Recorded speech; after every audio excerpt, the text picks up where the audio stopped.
La universidad es un lugar de innovación, por eso innovación y universidad son la misma cosa. En Estudios Políticos y Relaciones Internacionales de la Universidad Francisco Marroquín, los estudiantes son los dueños de su proyecto académico. We've developed incredible curriculum, we've developed incredible outreach. Es la carrera del futuro de alguien que quiera adentrarse en el apasionante mundo de los estudios políticos con la libertad como eje central.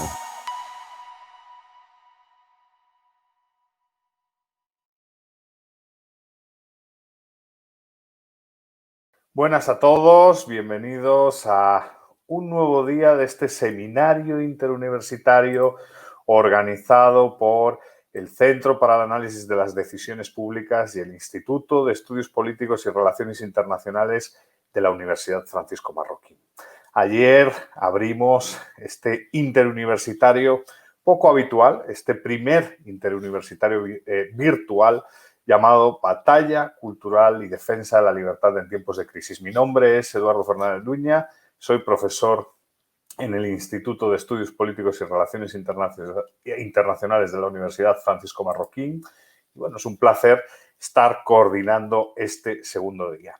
Y la dinámica de hoy será similar a la de ayer. 2 sesiones, 2 espacios para la tertulia, para el diálogo, en definitiva, para aprender más sobre liberalismo, para aprender más sobre libertad. Y en la primera sesión tenemos el placer de contar con Antonella Martí. Es un verdadero gusto para nosotros que se haya animado a participar, que sea parte del plantel de ponentes en este seminario interuniversitario.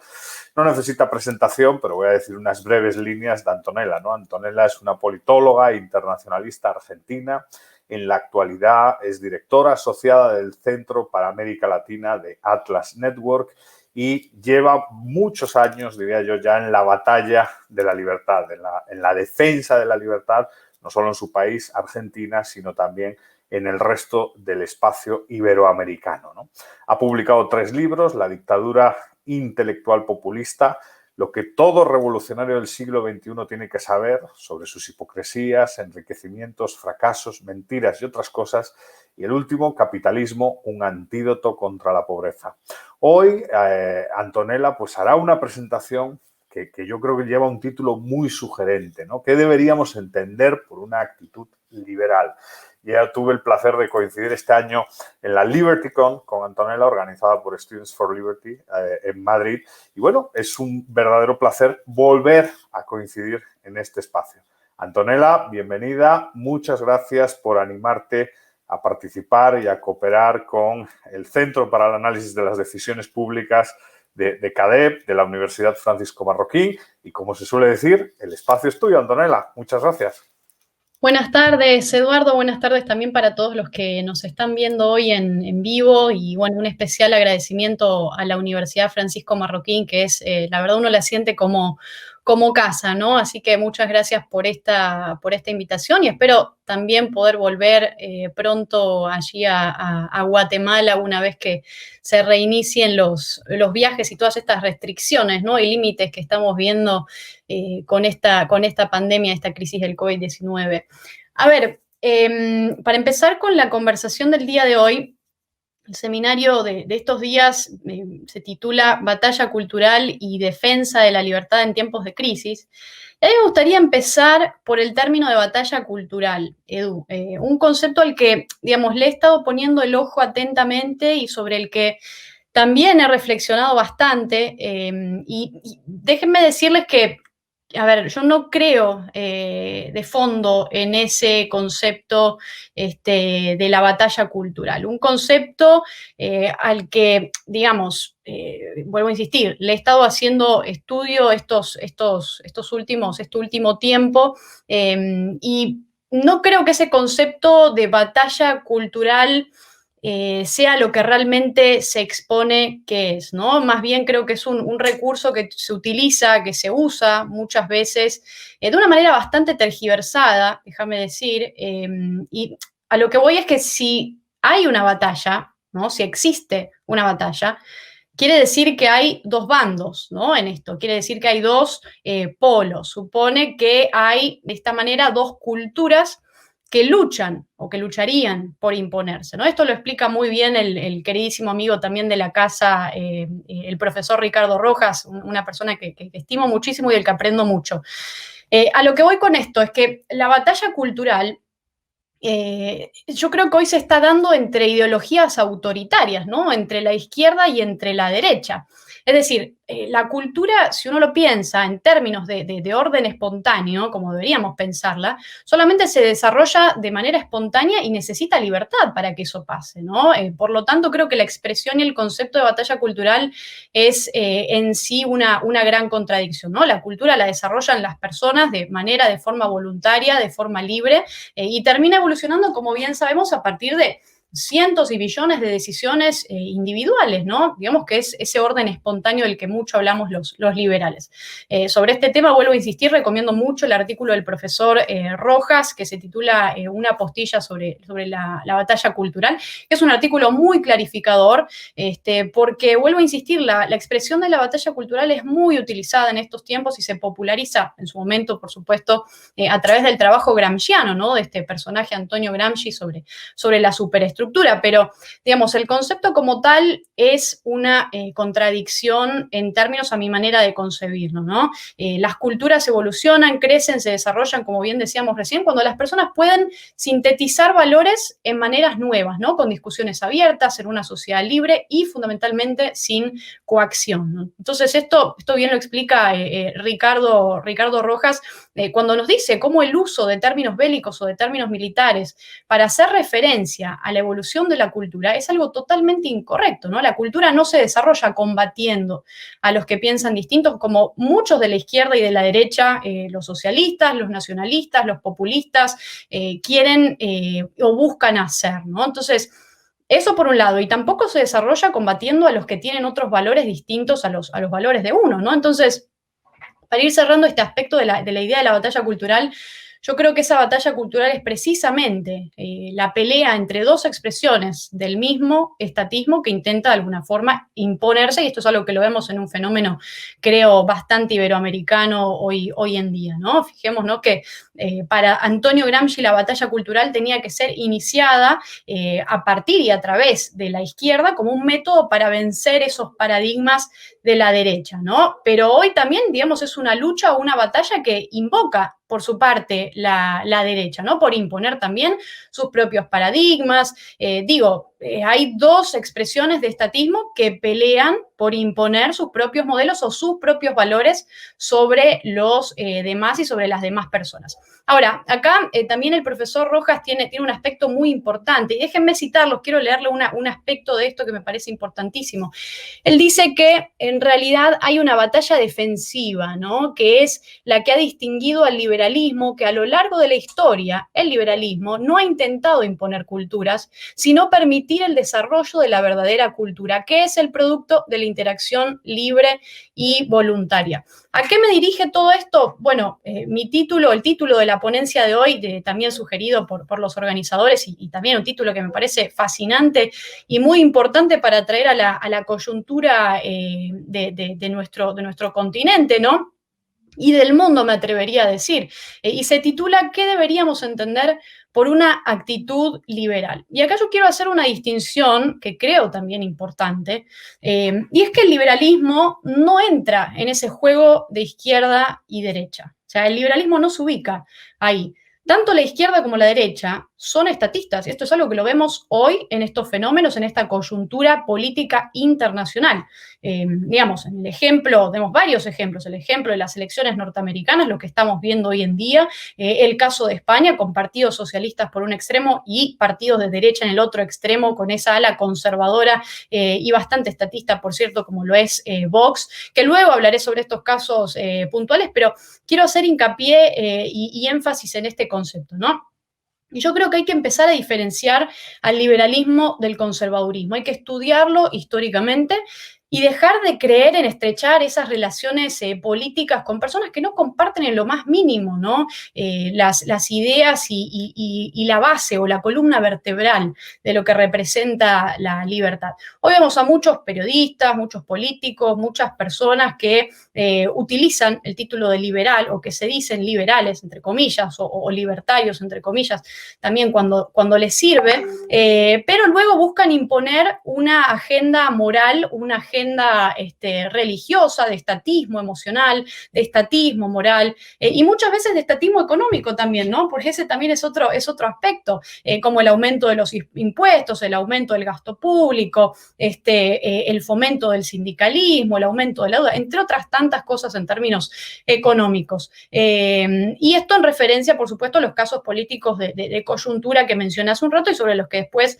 me gustaría que hiciéramos un poco de referencia más profundizada. Ahora, el liberalismo, si lo tenemos que definir de alguna forma, significa respetar en profundidad los respetos de vida, los proyectos de vida de los demás, de las demás personas, de los demás individuos. O sea, respetar los proyectos de vida de los demás individuos. Es el respeto por el libre mercado, sí, el liberalismo es el respeto por el Estado de Derecho, también, pero el liberalismo también es el respeto y la defensa de las libertades individuales. O sea, el liberalismo no se divide según la conveniencia de los propios valores o según la propia moral o según la religión de uno o la forma de ver el mundo del líder mesiánico de derechas, que nada tiene de liberal, por supuesto. O sea, ya de por sí un líder mesiánico populista ya de por sí se distancia mucho de lo que en verdad refiere al liberalismo, ¿no? Y vuelvo a insistir en que muchos de todos estos falsos liberales, ¿no? Que creo que debemos llamarlo,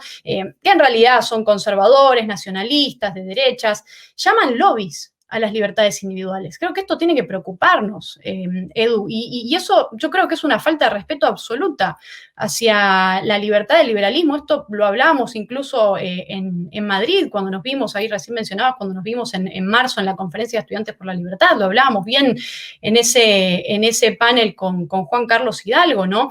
Y vuelvo a insistir en que hoy están estos liberales, digamos, entre comillas, que se oponen a cuestiones básicas, fundamentales de la vida individual, como la legalización a las drogas, a cuestiones como la prostitución, el matrimonio entre personas del mismo sexo o incluso a la adopción homoparental. ¿Por qué no también mencionar la venta voluntaria de órganos, la eutanasia, la evolución, el libre movimiento de personas en fronteras, que es algo fundamental? Y así todos se hacen llamar liberales o libertarios, y esto yo creo es una gran, inmensa contradicción, ¿no? Personas como Friedrich Hayek o Ayn Rand en su momento escribieron sobre el conservadurismo, Hayek en ¿Por qué no soy un conservador? Y Ayn Rand en Conservadurismo, un obituario. Y Ayn Rand bien lo dice, ¿no? Cómo hay tres argumentos interrelacionados que los conservadores usan para justificar el capitalismo, y son, uno, el argumento por fe, el argumento por tradición y el argumento por depravación, ¿no? De alguna manera, sintiendo que necesitan los conservadores una base moral, muchos de ellos deciden usar a la religión como una justificación propia y moral, y afirman que la libertad, que el capitalismo y que Estados Unidos, porque usan mucho el ejemplo de Estados Unidos, están basados en la fe de Dios, ¿no? Y políticamente esa afirmación, como bien lo explica Ayn Rand, contradice totalmente los principios fundamentales de Estados Unidos. En Estados Unidos, digamos, la religión es un asunto privado y no debe ser usada para cuestiones políticas, ni en Estados Unidos ni en ningún otro lugar del mundo. Digamos, intelectualmente, basar el argumento de uno en la fe es, como bien dice Ayn Rand en su momento, es conceder que la razón está del lado de sus enemigos, del otro lado, del otro polo. Entonces, es de alguna forma conceder que no existen argumentos racionales para fundamentar las ideas que crearon a países y que levantaron a países como Estados Unidos. Es como decir que no hay ninguna justificación racional para la libertad, para la justicia, para la propiedad privada o para los derechos individuales. Y que todos estos principios y estos ejes fundamentales solo se aceptan por y para la fe.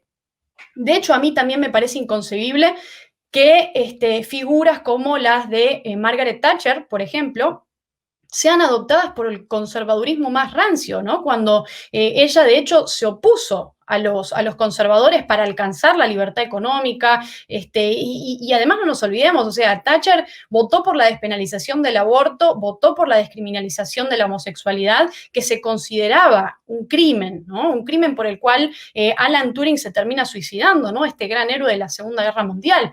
Entonces, ¿a qué voy con esto? todos estos inquisidores morales, porque creo que es conveniente y porque sirve y porque es la mejor manera de describirlos, todos estos inquisidores morales que están infiltrados dentro del liberalismo. Yo creo que hay que exponerlos, hay que mostrar quiénes son. La gente, digamos, que utiliza el liberalismo, pero que en realidad busca más estatismo o estatismo que le conviene o más intervención para el lado que le sirve o que le conviene. Y a mí me gusta siempre recordar a Giordano Bruno, por ejemplo, ¿no? Un grande, un astrónomo, filósofo, matemático italiano del siglo XVI, que en su momento, ¿no? se da cuenta que, digamos, en un universo tan grande, en un universo infinitamente grande, tenía que haber surgido infinitos casos de vida inteligente y que debería haber otros mundos, otros soles. ¿Y qué pasa? Paga con la vida por esas reflexiones, ¿no? No nos olvidemos lo que fue la Inquisición, ¿no? La Inquisición que lo declara culpable de herejía, lo calcinan en público en la plaza romana de Campo di Fiori porque la Iglesia lo consideraba peligroso, ¿no? Y siempre yo pregunto lo mismo, y creo que esto es fundamental, porque ¿saben qué es lo lindo de la libertad? Lo lindo y lo bueno de la libertad es que te permite dudar. La libertad te permite la duda. Y eso es algo que ni a los conservadores ni a los socialistas les gusta, porque quieren imponer precisamente su propio modelo de vida, su propia idea de lo que está bien y de lo que está mal, su propia moral, su propio estatismo, ya sea de derechas o de izquierdas, digamos, para las personas que lo intenten hacer. Y el liberalismo, ¿sabes qué? No busca imponerte nada. El liberalismo cree en la libertad y en la responsabilidad. No en que tiene que ser el padre de tu bolsillo, como pretende la izquierda, o el padre de tu vida, de tu cama o de tu cuerpo, y muchas veces también de tu bolsillo, como pretende precisamente la derecha. Y ahora van a entender por qué hago hincapié en estos temas, ¿no? Durante siglos, desde hace mucho tiempo, la homosexualidad fue penada, ¿no? Y quiero referirme a las libertades sexuales porque creo que es un tema importante también. A ver, fue penada prácticamente en todo el mundo. Yo me pregunto, ¿qué daño? Sinceramente, me pregunto, y esta es una pregunta a los conservadores y a todas estas personas que están en contra de las libertades sexuales, ¿qué daño le hace a los conservadores de hoy en día, que se llaman falsamente libertarios o liberales, ¿no? Entre comillas, o los que se esconden incluso en eso que llaman paleolibertarismo, ¿no? Pregunto, ¿qué daño le hace a ellos que alguien se acueste con quien le gusta? ¿Qué daño les hace que alguien consuma lo que quiera o en su propio cuerpo? ¿O qué daño le hace a alguno de ellos o a quien sea que alguien quiera casarse con alguien de su propio sexo? ¿Qué daño le hace a uno que Juan quiera ser Juana en vez de ser Juan porque así lo desea, porque así quiere y porque así le gusta, y eso quiere hacer con su propio cuerpo, que es su propia propiedad? Ninguno, no le afecta en absolutamente nada. Lo único que les hace esto a estos conservadores y estos falsos liberales es que les molesta en su moralidad personal, en su, digamos, inquisición religiosa, en su inquisición moral, en su modelo de vida perfecto según el cual se la pasan hablando, ¿no? Porque viven hablando de la familia, de los hijos, de papá y mamá, de la familia natural, ¿no? Este concepto también, como de hecho hacen muchos militantes de distintos partidos políticos, ¿no? Incluso en el caso de España, muchos militantes de partidos políticos como Vox, que hacen mucha referencia a este concepto, pero que luego, digamos, no tienen ni la más mínima idea de lo que es una familia, ¿no? Y déjenme decir esto porque, a ver, yo creo que esa cuestión también de lo antinatural, entre comillas, creo que es algo sobre lo que tengo que hacer hincapié, ¿no? Los liberales. Lo natural, lo que, digamos, es lo que se da en la naturaleza, eso es lo natural. Y esa imposición de la familia natural que para los conservadores y para muchos de estos personajes, digamos, ellos lo conciben como una familia que es únicamente papá, mamá e hijos, ¿no? Y lo demás es una aberración total, ¿no? Solo hay un modelo de familia natural, de familia tradicional, y eso es lo que hay que imponer, porque si no vamos en contra de Occidente, si no, digamos, es todo una aberración. Por favor, yo creo que acá no hay falacia más grande que esa. A ver, y eso, digamos, se soluciona estudiando un poco de historia. Las familias a lo largo de la historia de la humanidad, desde que éramos unos cavernícolas, digamos, eran tribales. O sea, había mujeres cuidando a los niños de la tribu. Hemos tenido y tenemos familias de madres solteras, de padres solteros, de viudas, de viudos, de tíos, cuidando sobrinos, abuelos, cuidando nietos. ¿Eso no es familia? Me pregunto yo y le pregunto a los conservadores. ¿Eso no es familia? Entonces, esas condenas, incluso a la homosexualidad y a las familias homosexuales, viene también, ¿no?, con la adopción del cristianismo. Entonces yo digo acá, como bien menciona mi querida amiga Gloria Álvarez, a veces es chistoso, ¿no?, que los conservadores te digan, no, es que gracias al cristianismo es que tenemos liberalismo. No, insisto, no, a pesar del cristianismo tenemos liberalismo. Entonces, a ver, y esto creo que es una cuestión de verlo en los hechos. Hoy, en pleno siglo XXI, hay políticos que muchos de estos liberales, entre comillas, celebran, que siguen creyendo en terapias de reconversión y rehabilitación para homosexuales como si la homosexualidad fuese una enfermedad o una adicción. Y luego está el aspecto de las drogas, ¿no?, donde también para los conservadores y esta derecha claramente entran en juego sus propios condicionamientos o mandatos religiosos o mandatos morales. Pero para retomar el aspecto de las libertades individuales y las libertades sexuales, porque creo que eso es un eje fundamental de la actitud liberal, como menciona la temática de hoy, yo recomiendo mucho el libro Lo impensable, el curioso caso de los liberales mutando al fascismo, de José Venegas, también un queridísimo amigo y una persona que admiro muchísimo. Y es un libro simplemente maravilloso, un libro que muestra el caballo de Troya que representa el conservadurismo, la derecha, el trumpismo, Vox, los militantes de Le Pen, de Bolsonaro.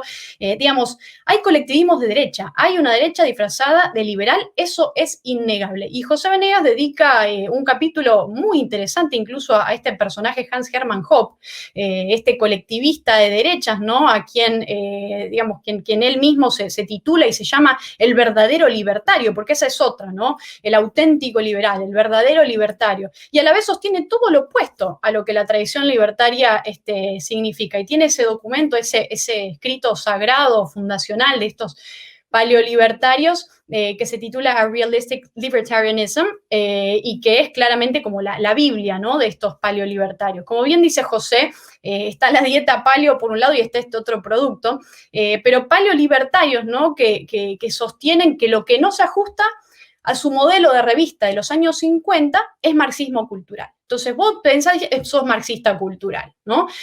Ahora todo es marxismo cultural y entonces hay que dar una batalla cultural para que no se impongan las cosas que a la derecha le parecen inmorales y que van en contra de su propio dogmatismo religioso, ¿no? Y este personaje, Hans Hermann Hoppe, miembro del instituto, del Mises Institute, llama activamente a discriminar a todo aquel que no sea blanco y heterosexual. Digamos, es una aberración, es una locura. Los paleolibertarios, ¿no?, que desprecian prácticamente lo que para ellos es distinto o antinatural, ¿no?, volviendo un poco a lo que hablábamos recién, como les gusta llamarlos, ¿no?, lo antinatural.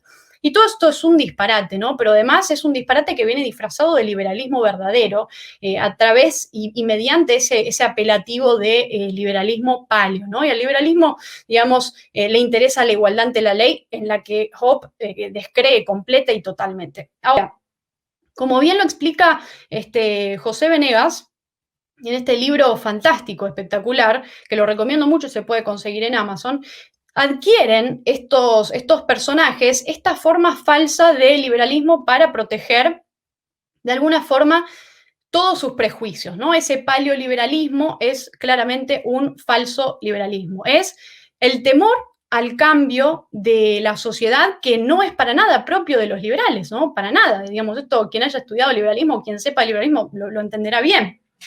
¿Por qué? Porque, como bien dice José también, no es para nada coherente que un liberal tenga que escandalizarse por la vida de los demás. Digamos, se habla mucho también en esa postura de la defensa de la familia como la defensa de Occidente, ¿no?, lo que hablábamos recién. Y después, si uno habla de la importancia de que cada persona haga lo que desea de manera voluntaria, con su propia sexualidad, con su propio cuerpo, con su propia vida, es que uno está favoreciendo a un supuesto lobby, ¿no?, entre comillas, gay. Por favor. A ver, creo que también acá tenemos que ver en buena parte, y haciendo un poco de profundización en Hoppe, en este personaje, la homofobia, ¿no?, también, que lo lleva a pensar en un ejercicio de la fuerza, incluso para excluir a todos los que no le gustan. Y después estos conservadores, ¿no?, que les encanta a muchos de ellos ponerte un cara al sol en redes sociales, cantarte canciones franquistas, o los que celebran a estos candidatos populistas de derecha, o los que te dicen incluso que creen que el liberalismo debe ser populista, se ríen y te dicen, no, es que entonces también hay que tener el orgullo heterosexual. Es un chiste de mal gusto, eso es un chiste de mal gusto. Yo sí celebro que exista un orgullo gay. ¿Y sabes por qué? Porque a los homosexuales se los persiguió hasta hace muy pocas décadas. Se los quemaba vivos, se los condenaba a muerte, a ahorcamiento, se los fusilaba. Insisto, el caso de Alan Turing, el caso de Federico García Lorca en España. Y esto lo ha hecho tanto la izquierda como la derecha. O sea, y luego se preguntan de qué tienen que estar orgullosos los homosexuales, ¿no? A los homosexuales de la familia los trataban igual que a los heterosexuales. Yo me pregunto, a los gays del colegio, ¿los trataban iguales o les hacían bullying? A los gays, a lo largo de la historia de la humanidad, ¿no se los persiguió, se los fusiló y se los restringió?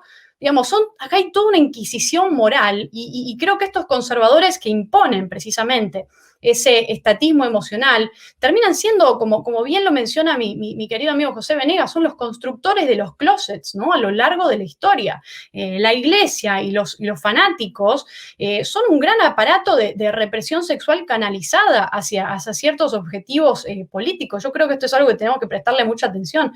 Y además, ¿saben qué? Yo hablo de estos temas en esta exposición de hoy, que se titula, que tiene referencia a la actitud liberal, porque esto también es parte del liberalismo, ¿no? Guste o no a muchos, esto también es parte del liberalismo. El liberalismo no es solamente hablar del libre mercado, de los beneficios del capitalismo, digamos, hay cientos de escritos y cientos de charlas al respecto, y pasamos años, décadas hablando de la libertad económica, y con todo eso nos hemos olvidado de la importancia de las libertades individuales. Y hoy en el contexto iberoamericano, yo creo que esto es muy preocupante.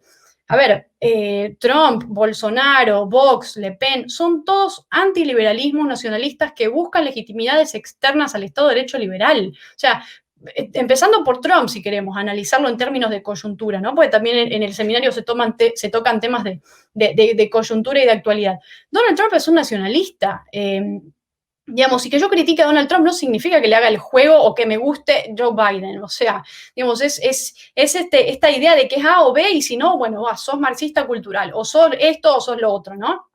Y en esto déjenme citar a Alberto Venegas Lynch, hijo, ¿no? Él dice que ahora hay quienes se dejan encandilar con reducciones impositivas, aun cuando los gastos gubernamentales más que compensen esas disminuciones, todo financiado con una astronómica deuda en el contexto de atropellos al sistema republicano de los Estados Unidos. Yo creo que esto también explica muy bien y explica mucho la situación de al menos un país como los Estados Unidos, que estamos viendo en esta crisis, en esta situación.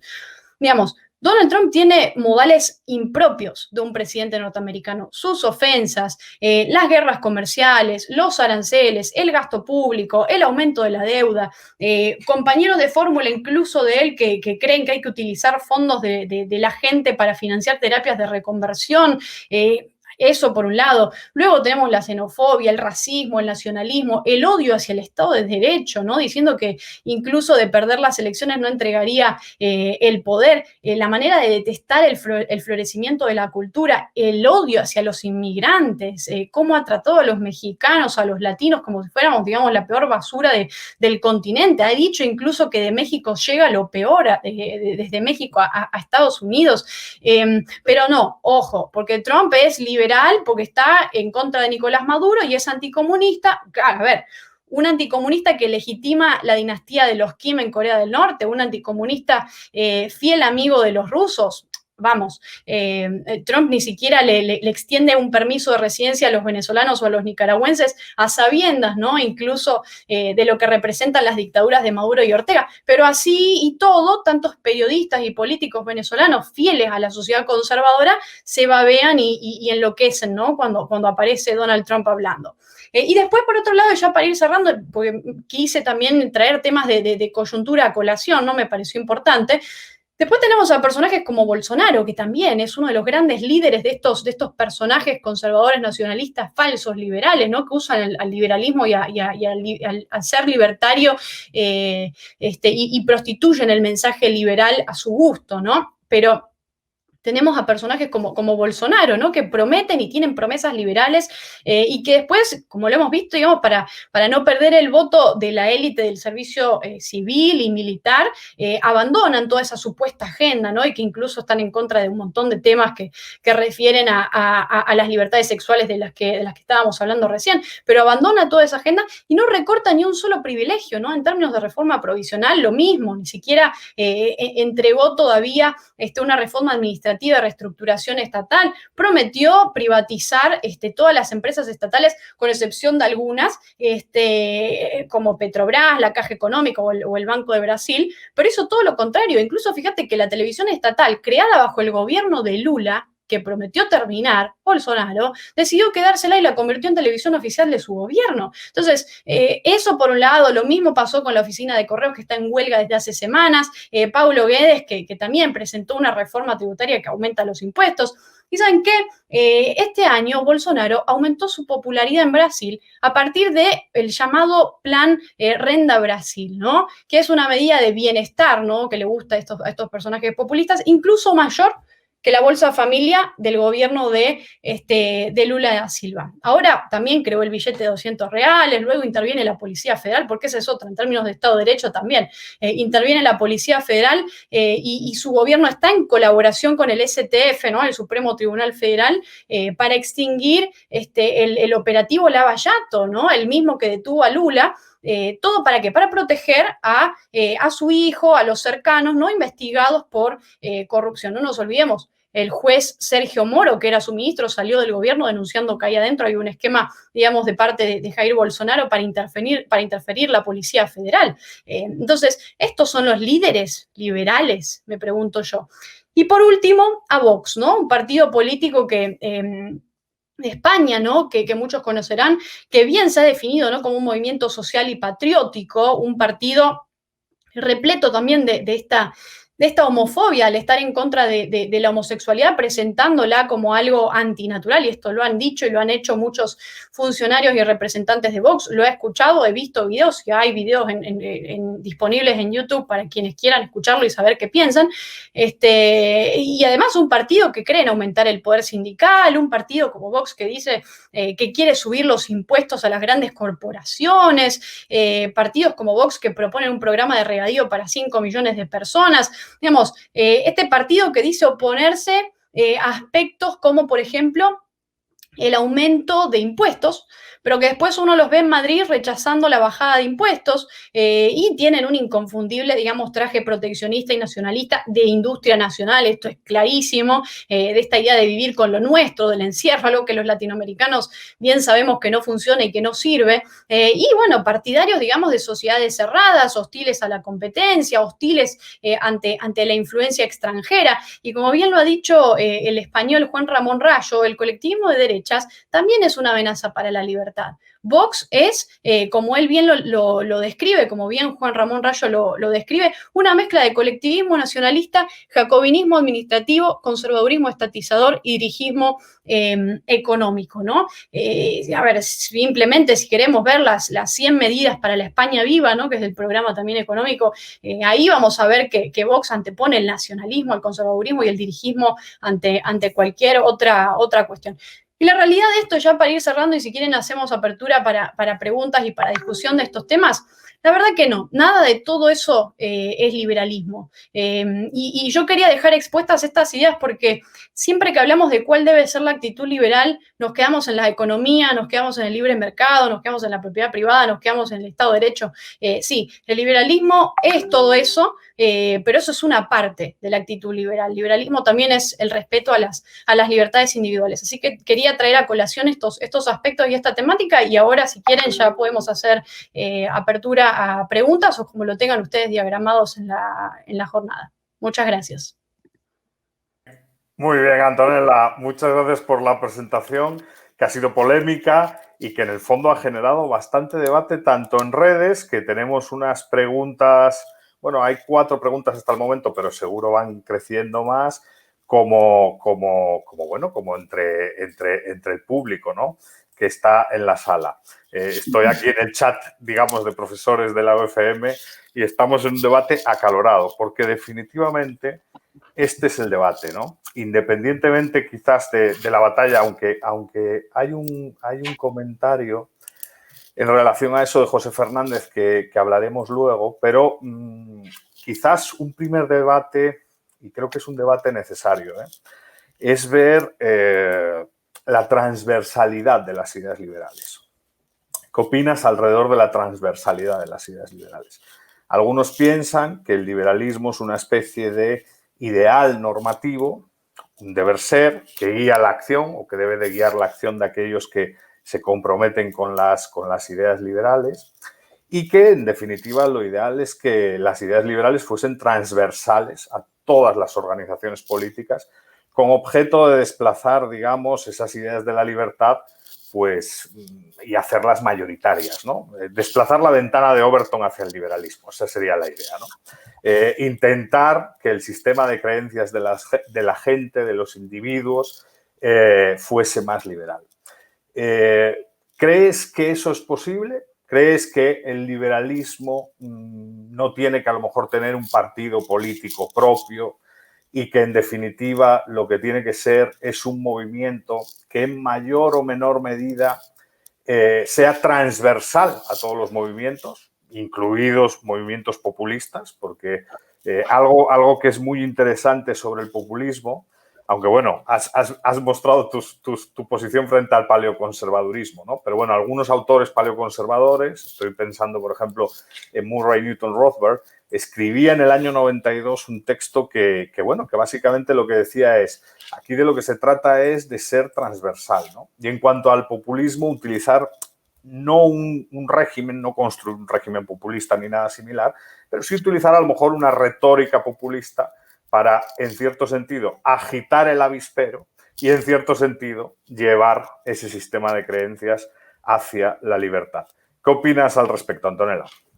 A ver, yo creo en eso, Edu, que, digamos, si hay que utilizar populismo o una retórica populista para hacer liberalismo, es porque, digamos, no hay comprensión de un mensaje y no hay conocimiento de una manera para expresar y dar a conocer lo que es el liberalismo. Y yo creo que esto ha pasado precisamente por estos temas que hemos estado conversando. O sea, ¿por qué cuesta tanto que el mensaje liberal llegue a la gente cuando el liberalismo en realidad es sentido común? ¿Por qué cuesta tanto? Porque muchas veces pasa esto, se queda solamente en todo el aspecto económico de la cuestión y no se habla de estos otros aspectos de libertades individuales que son fundamentales. Entonces, mucha gente dice, no, es que ustedes los neoliberales, entonces nos siguen asociando a los 90, nos siguen asociando a una cuestión económica que ni siquiera es parte del liberalismo, ¿no? Porque los 90 bien sabemos lo que representaron, pero nos asocian únicamente a ideas económicas, ¿no? Entonces,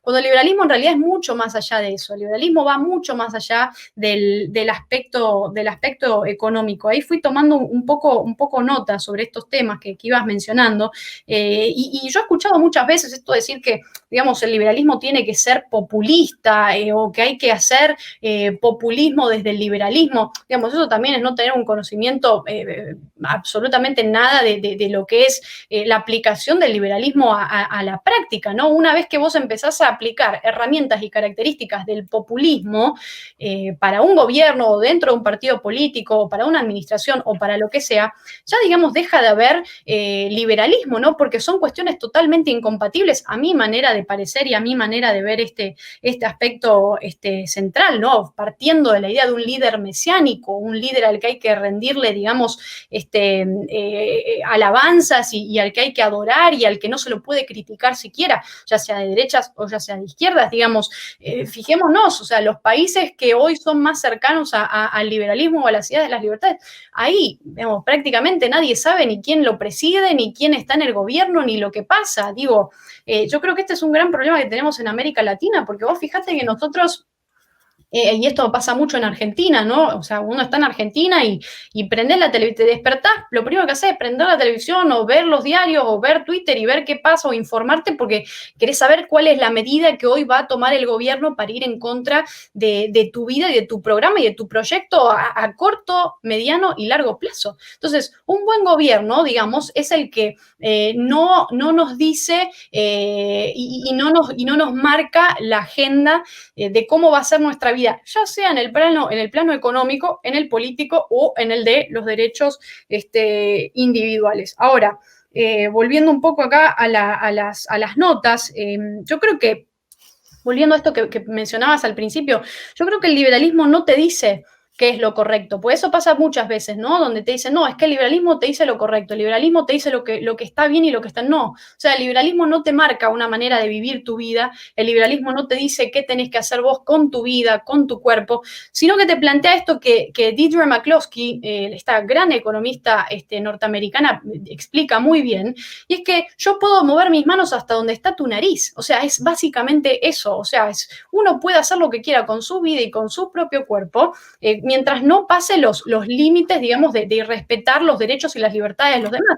Y el problema está cuando ciertas facciones o ciertos conservadores o ciertas personas que representan a eso que quieren llamar liberalismo, pero que en realidad no es liberalismo, sino que es estatismo moral o estatismo religioso, o con lo que vimos recién, digamos, ahí ya ellos creen que vos le estás tocando la moral personal. Entonces buscan una manera de llegar al poder y de imponerte su propia moral de vida y cómo debe ser que vos tengas que regirte en el día a día, y empiezan a tergiversar esta idea del liberalismo. Y por eso insisto, el liberalismo no te dice qué es lo correcto y qué es lo incorrecto para tu vida, ¿no? O sea, el liberalismo te dice, vos tenés un lineamiento, vos tenés una columna vertebral que es respetar los proyectos de vida de los demás, es respetar la propiedad privada, ¿no? Que uno se puede defender cuando uno lo agreden, pero nunca iniciar la agresión contra otro, ¿no? El básico principio de no agresión de la rama libertaria.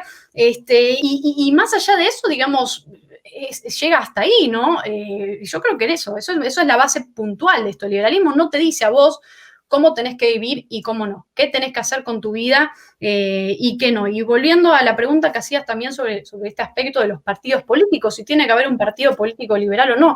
Sí, claro que tiene que haber partidos políticos liberales, pero lo que no puede haber son alianzas y tergiversaciones y manipulaciones muchas veces de partidos políticos que son abiertamente conservadores o derechas y que están en su total, están en su total libertad de ser nacionalistas, conservadores, marxistas, comunistas, fascistas, que sean lo que quieran. O sea, eso para mí, digamos, yo no tengo problema con que la gente crea lo que le da la gana y no voy a estar todo el día dependiendo de una red social o viviendo de la vida de los demás y de lo que piensan los demás. Que cada uno piense como le da la gana. Ahora, cuando esas personas quieren imponerme a mí un modelo de vida o su propio modelo de vida o su propia moral, hasta ahí yo creo que llegan los límites y que se cruzan en buena parte los límites. Yo sí creo que tiene que haber partidos liberales y hay que seguir apostando por trabajar eso. Creo que en Argentina es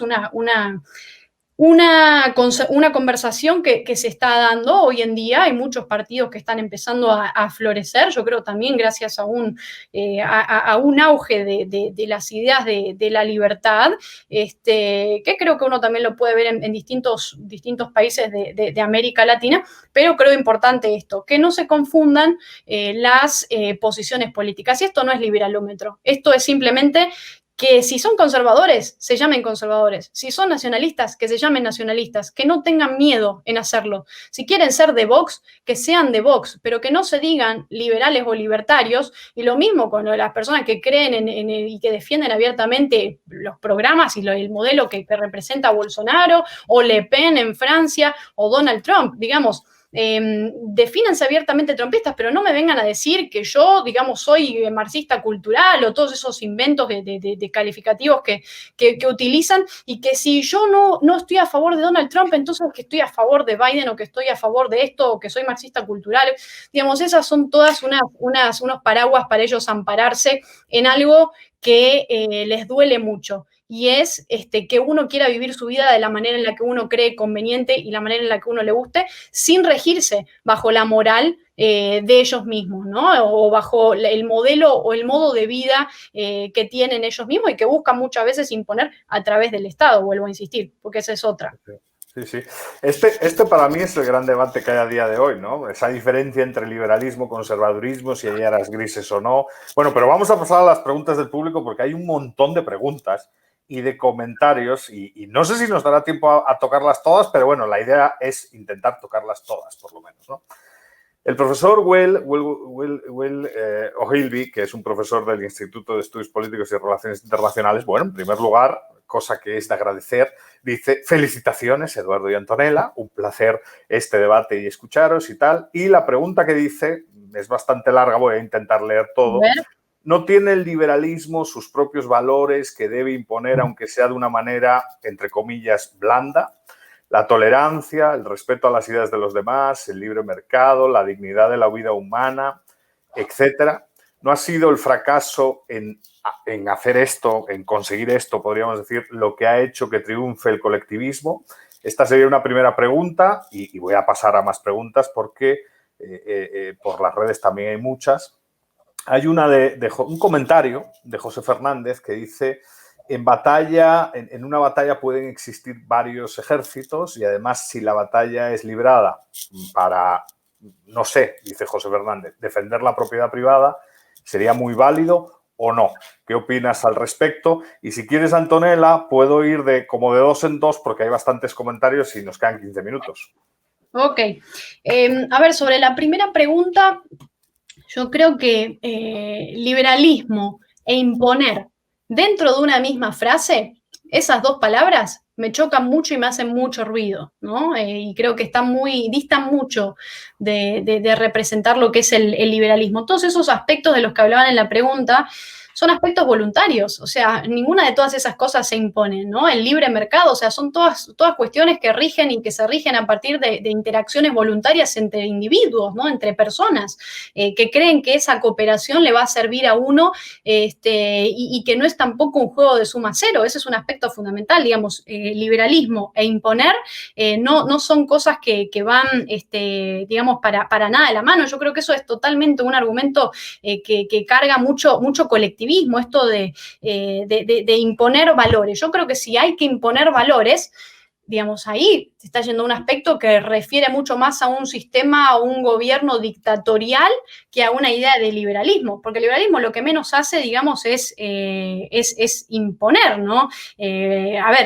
Yo creo que eso es uno de los aspectos que más tenemos que marcar, digamos, sería un absurdo hablar de imposición y de liberalismo en una misma frase. Para nada el liberalismo te impone ni un modo de vida, ni el libre mercado, ni el respeto a la propiedad privada. O sea, en liberalismo uno entiende que esos órdenes espontáneos son los que más favorecen a la civilización y a que los seres humanos puedan vivir en una sociedad pacífica, donde los intercambios se den de manera voluntaria, ¿no? Pero para nada imponiendo valores como sí buscan hacer otros movimientos conservadores que, digamos, o las izquierdas, o el marxismo, o el comunismo, que algunos te quieren imponer las bases del manifiesto comunista, ¿no? De Marx y Engels en 1848, y la idea del hombre nuevo, y quieren reformar la naturaleza humana, o los conservadores que te quieren imponer lo que rige a partir de un libro, a partir de la Biblia, ¿no? A partir de una religión y de una creencia, que son cosas muy distintas, ¿no? Que creo que no forman parte de esas ideas o esos aspectos de los órdenes espontáneos de los que estábamos hablando recién, ¿no? Y lo mismo, vuelvo a insistir, creo que mencionaba también en la pregunta el aspecto de la tolerancia, ¿no? Yo creo que el liberalismo de por sí es tolerante, el liberalismo es precisamente la idea de pluralidad, pero no impone, digamos, la tolerancia, sino el no crimen, ¿no? Creo que estos son aspectos que tenemos que tener en cuenta a la hora de hablar de liberalismo. Edu, si me puedes repetir la segunda pregunta, por favor. La segunda pregunta, que era la de José, no es una pregunta, Antonella, es como una especie de comentario, es a través de YouTube, y dice que, pero en una batalla pueden existir muchos ejércitos, ¿no? Y además, si la batalla es librada por, no sé, defender la propiedad privada, sería muy válido, ¿no? Ese es el comentario. Que bueno, que yo creo que has respondido, ¿eh? Desde mi punto de vista, pero si quieres rematar los flecos, pues sin problema. Sí, a ver, volviendo un poco a lo que hablábamos al principio, o sea, cuando uno utiliza estos términos bélicos o términos militares para hacer referencias a aspectos que tienen que ver con órdenes espontáneos, ¿no? Porque vuelvo a insistir, o sea, son todos aspectos y ejes fundamentales, a ver, el libre mercado, la defensa de la propiedad privada, la no agresión, son todos aspectos que, digamos, el ser humano históricamente, ¿no? Y a lo largo de lo que genera y lo que es ese orden espontáneo, va entendiendo que son los mejores mecanismos y las mejores herramientas para que uno pueda vivir de manera más pacífica y en libertad, digamos. La libertad es una manera que nos explica y que nos hace ver que, digamos, es prácticamente la mejor forma de nosotros poder expresar al máximo y sacar nuestro potencial humano y expresar al máximo nuestra libertad. Entonces, yo creo que esos aspectos, y al menos el concepto de batalla cultural es un poco lo que estábamos hablando al principio, Edu, yo creo que no... Son aspectos que no van para nada de la mano en esto. Vale, muy bien. Voy a seguir, a ver si voy leyendo de dos en dos para ver si nos da tiempo. Hay un comentario... No, sí. Perdón. No, digo que nos quedan 10 minutos, estamos bien. Sí, estamos bien. Vale, hay un comentario de Mayra Ramírez, a quien le agradecemos el comentario. Mando un abrazo fuerte. Mayra dice, no creo que los conservadores vayan por el daño a, sino precisamente conservar valores que han demostrado ser útiles y que nos trajeron hasta aquí. Y formula una pregunta, ¿no caen los liberales, como lo mencionas, en una actitud irrespetuosa a los valores que defienden los conservadores? Y luego hay otra pregunta del profesor Olaf, que también está en la lista y que, bueno, puede ser bastante interesante, ¿no? ¿Cuáles son los peligros de la cooperación política entre conservadores y liberales? ¿Se debe de evitar buscar aliados políticos por culpable por asociación o sí se puede? Y quizás sobre el comentario de Mayra y con ánimo de entrar a un tema que yo creo que es un tema clave entre liberales y conservadores, que es la cuestión del cambio. ¿Cómo ves tú el cambio en el conservadurismo? Porque a lo mejor... Claro, todos caemos en el mítico artículo de Hayek de por qué no soy conservador y evidentemente a lo mejor se trata más de una cuestión de velocidad que de respeto a los cambios, ¿no? De aceptación a los cambios. A lo mejor el conservador lo que quiere es que el cambio se produzca, pero se produzca de una manera pausada, tranquila, en cierto sentido... pues a una velocidad lenta. Y por el contrario, a lo mejor el liberal no tiene problema con que el cambio sea a través de un shock o sea rápido, ¿no? Esas tres preguntas y todavía nos queda lista. No sé si nos dará tiempo para los 8 minutos, pero esperemos que sí. Ok.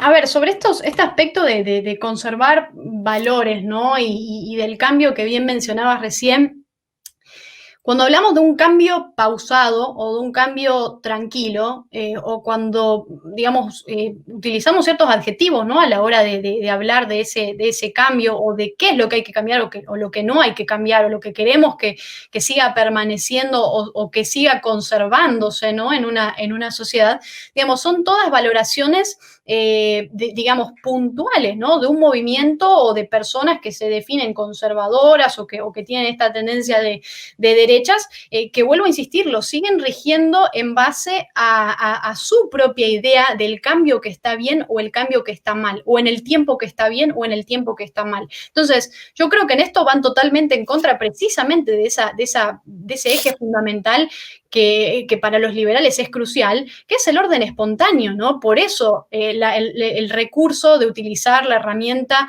de la batalla o la idea de la cultura y el marxismo cultural y todos estos, digamos, estos aspectos, ¿no? Y volviendo a lo que decía mi querida amiga Mayra, que le mando un saludo ahí especial y la felicito también por todo el trabajo que hacen en Ediciones UFM, yo creo que, digamos, cuando uno habla de irrespeto, yo creo que en esto tenemos que entender que discutir valores o discutirles los valores a alguien no es faltar el respeto, es simplemente discutir los valores y discutir las ideas. Ahora, que hay personas que recurren al insulto, que hay personas que recurren a descalificar a alguien por lo que piensa o lo que cree, ok, bárbaro. Mientras uno no, a ver, digamos, eso depende de cada uno. Si lo quieren hacer, que lo hagan. No es tampoco mi manera de expresarme, digamos, esto, yo hace rato que estoy en el mundo de las ideas, hace unos 10 años más o menos, y creo que en eso siempre he entendido la importancia del respeto como base de cualquier discusión o debate, digamos, de pluralidad, ¿no? Digo, yo puedo criticar a movimientos políticos, puedo criticar a ideas, puedo criticar a ideologías, pero, digamos, cuando uno se mete con cuestiones personales de la persona, creo que ahí sí hay puede haber una falta de respeto, pero discutir los valores creo que no es para nada, digamos, faltar el respeto. Y a ver, volviendo un poco a esto de los del conservador y del cambio, a ver, el conservador tiene, digamos, derecho a no cambiar o a cambiar de espacio o a cambiar en el tempo que el conservador crea, digamos, mejor o no. Ahora, por otro lado, la sociedad, digamos, va haciendo lo que quiere. Vuelvo a insistir en la importancia de esto del orden espontáneo. Digamos, en una sociedad libre no hay un ritmo común o único de cambio. O sea, creo que eso es la base de lo que tenemos que terminar de entender a la hora de hablar de qué valores se conservan y qué no. Que esa es otra. O sea, ¿quién es esa persona para decirme cuáles son los valores que hay que conservar y los que no? ¿No? Y partiendo, a ver, bueno, es que quizás en países como Estados Unidos ciertas cosas, recién mencionaba aquella cita de Ayn Rand, ¿no? Como muchas veces se cree que Estados Unidos es un país que gracias a la fe y gracias a la religión es lo que es. Y eso, digamos, es prácticamente negar la racionalidad, eso es negar la razón, eso es negar los principios y el orden espontáneo y negar el Estado de Derecho, es negar lo fructífero que es el respeto por la propiedad privada y el libre mercado y la defensa de las libertades individuales. Así que yo creo que esos aspectos son algunos de los que tenemos que tener en cuenta. Muy bien, vamos a seguir con las preguntas. Voy a intentar fusionar varias como siempre. Pregunta Felipe González, ¿a qué se debe, en tu opinión, Antonella, la ola de apoyo a candidatos de izquierda en América Latina? El ejemplo es Colombia con Petro, Bolivia con el MAS, etcétera, ¿no? Y luego hay una pregunta de María del Carmen Vela Durini que dice, ¿qué opina de supuestos liberales que, aprovechando la poca educación de un país, venden populismo diciendo lo que la gente quiere oír? Ese es el comentario de María del Carmen y nos quedaría un par de ellos más y con esto cerraríamos. Ok. Tomando nota, ¿eh? Muy bien. Si no me olvido. No. Ok, a ver. Por una parte, la primera pregunta. Esta ola de apoyo a gobiernos de izquierda en América Latina. Yo creo que es algo de lo que todavía no nos terminamos de desterrar a lo largo de la región, ¿no? A lo largo de América Latina.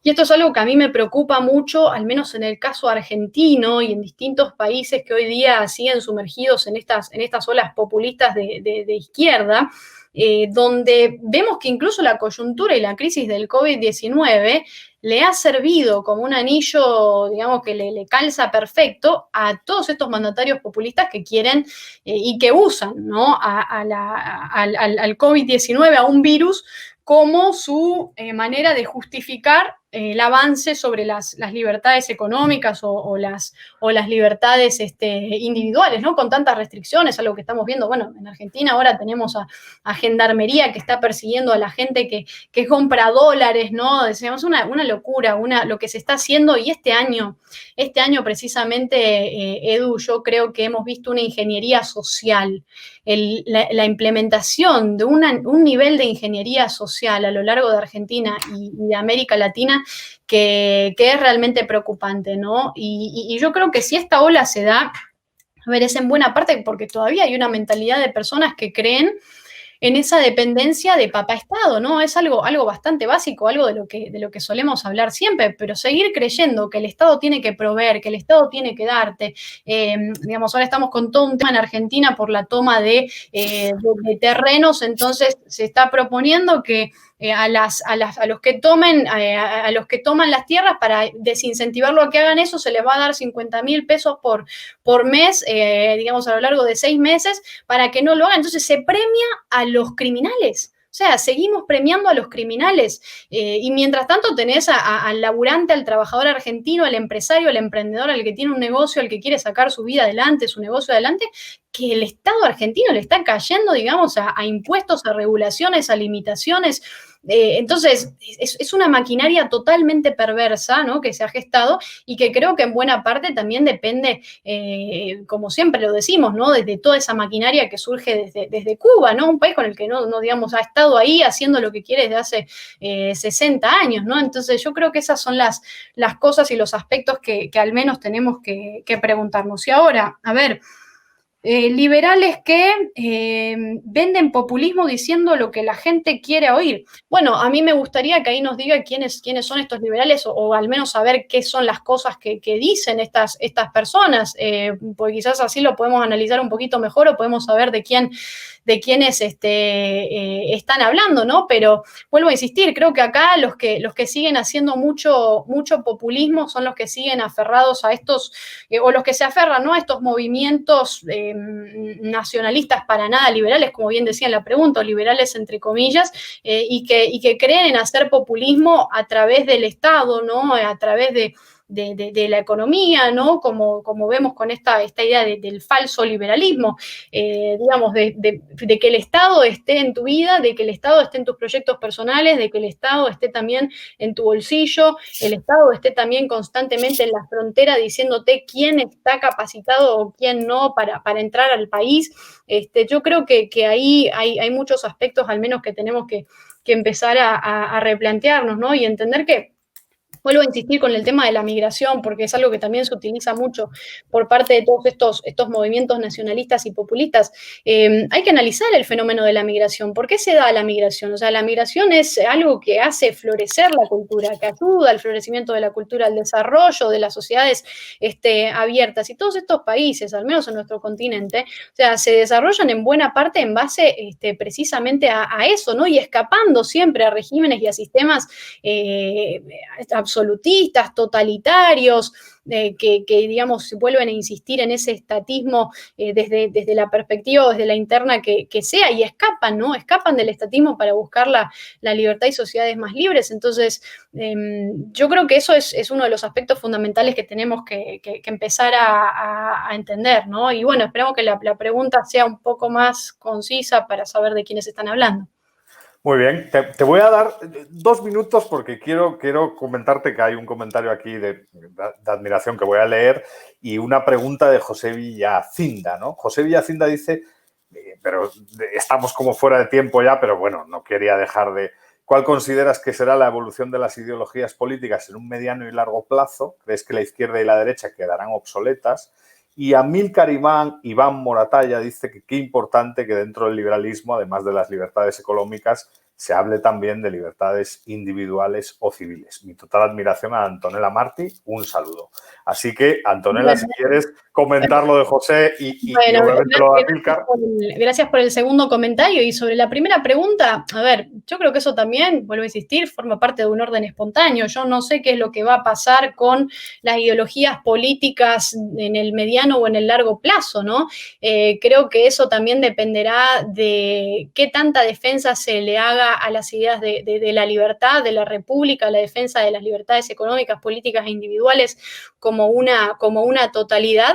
Y por supuesto, mientras sigamos avanzando a la hora de desenmascarar a todos estos populistas, ya sean de derechas y de izquierdas, yo creo que eso también nos va a servir para poder hacer una defensa mucho más fuerte y ferviente de la libertad y lo que representa la libertad, ¿no? A la hora de progresar, de avanzar y de tener sociedades mucho más prósperas en las que la gente viva mejor, con mejor calidad de vida, mayor esperanza de vida y con mejores mejores salarios, ¿no? Y disfrutando y viviendo los proyectos personales de cada uno que no le afectan, digamos, en nada a los demás cuando se respete la propiedad privada y se tenga responsabilidad al respecto, ¿no? Bueno, pues ya pasando unos 4 minutos y como la última vez que nos vimos en Madrid en el periodo prepandemia, en el periodo de normalidad y no de nueva normalidad, Nos agarró justo, ¿te acordás? Nos agarró justo. Pues acabamos este debate que, Antonella, sigo diciendo que es el gran debate, ¿no? La gama de grises, el debate entre liberales y conservadores, la definición del verdadero liberalismo y de la actitud liberal.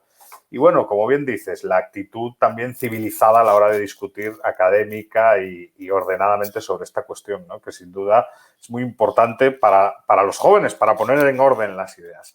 Muchas gracias, Antonella, como siempre, y ya sabes que esta es tu casa. Bienvenida, Antonella. Muchas gracias, Eduardo, y gracias de nuevo a la Universidad Francisco Marroquín por ser este gran faro, ¿no?, de la defensa de la libertad a lo largo de la región. Muchas gracias. Chao, chao. Chao. Antigua is such an amazing, special place. An absolutely beautiful location. We're outside in nature. Han sido 2 días en los que hemos dado un repaso a todo lo que es la Marroquín y también un repaso a todo lo que creemos que debería ser. The Co-Creation Forum is, I think, the perfect instrument for achieving true freedom of the exchange of ideas and increasing the knowledge that we have. Hay que estar abiertos al descubrimiento de nuevas ideas. En Estudios Políticos y Relaciones Internacionales de la Universidad Francisco Marroquín, los estudiantes son los dueños de su proyecto académico. Cuando uno agrega más mentes al proceso, uno sale enriquecido porque descubre métodos que no hubieras pensado por sí solo. Ha sido una apasionante experiencia de co-creación y co-creatividad en la que personas de diferentes partes del mundo venían a crear la carrera del futuro.